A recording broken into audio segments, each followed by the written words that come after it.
Coucou! Dans cette vidéo, je vais vous parler de ce livre, Les couilles sur la table, de Victoire Tuyon. Ce livre a été édité en 2019 et fait suite au podcast qui interroge les masculinités. On est dans un essai féministe qui s'intéresse plutôt aux hommes qu'aux femmes, mais également au rapport qu'entretiennent les hommes avec les femmes, mais surtout le rapport qu'entretiennent les hommes avec eux-mêmes. Pour répondre à ces questions de masculinité, l'autrice a fait venir de nombreux philosophes et intervenants dans son émission Les couilles sur la table. Ce petit texte est un condensé de son podcast. En introduction, elle cite Virginie Despentes et son texte sur le féminisme, King Kong Theory. Le féminisme est une aventure collective, pour les femmes, pour les hommes, pour les autres. Une révolution bien en marche, une vision du monde, un choix. Il ne s'agit pas d'opposer les petits avantages des femmes aux petits acquis des hommes, mais bien de tout foutre en l'air. Ça donne le ton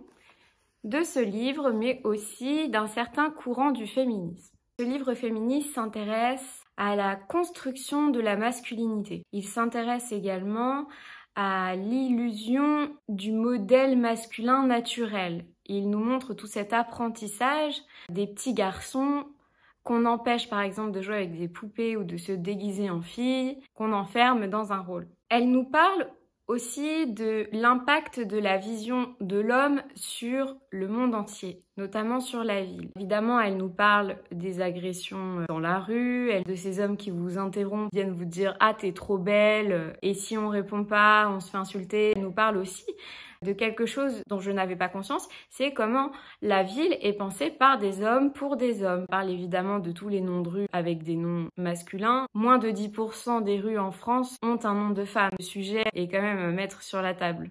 Elle nous parle également du privilège des hommes dans le monde du travail. On connaît les écarts de salaire à travail égal. On sait tout ça. On sait aussi qu'il y a des inégalités faites aux hommes, qu'il y a cette question de genre et que les hommes doivent rentrer dans un certain moule qui ne leur convient pas forcément. C'est ce qui est intéressant dans ce texte. Elle nous parle également de la soumission féminine. Elle nous parle également des violences faites aux femmes, mais des violences également entre les hommes. Dans ce texte, elle nous dresse un état des lieux de ce que c'est que être un homme, en nous proposant différents exemples de masculinité, et elle nous appelle à revoir notre rapport aux autres. Ce texte, elle souhaite le faire circuler auprès de femmes, mais aussi auprès d'hommes, pour que eux-mêmes s'interrogent sur leur masculinité. Ce que j'ai aimé dans ce livre, c'est la présentation. En fait, j'ai l'impression de lire un peu une BD ou un roman graphique en immersion dans la pensée de l'autrice, dans son travail. On a des phrases en exergue, c'est comme si c'était un petit magazine. On a également des encarts qui sont des interviews qui ont été réalisées lors des podcasts.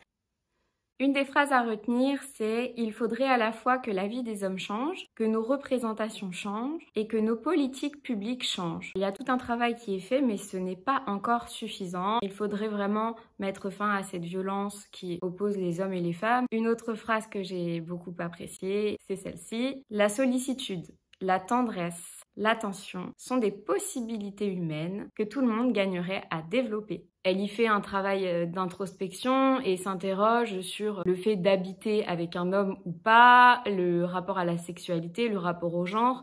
Je vais vous citer également une phrase d'introduction pour que vous compreniez sa notion du féminisme. Je suis féministe, c'est-à-dire, je crois à cette idée révolutionnaire que les femmes sont des êtres humains.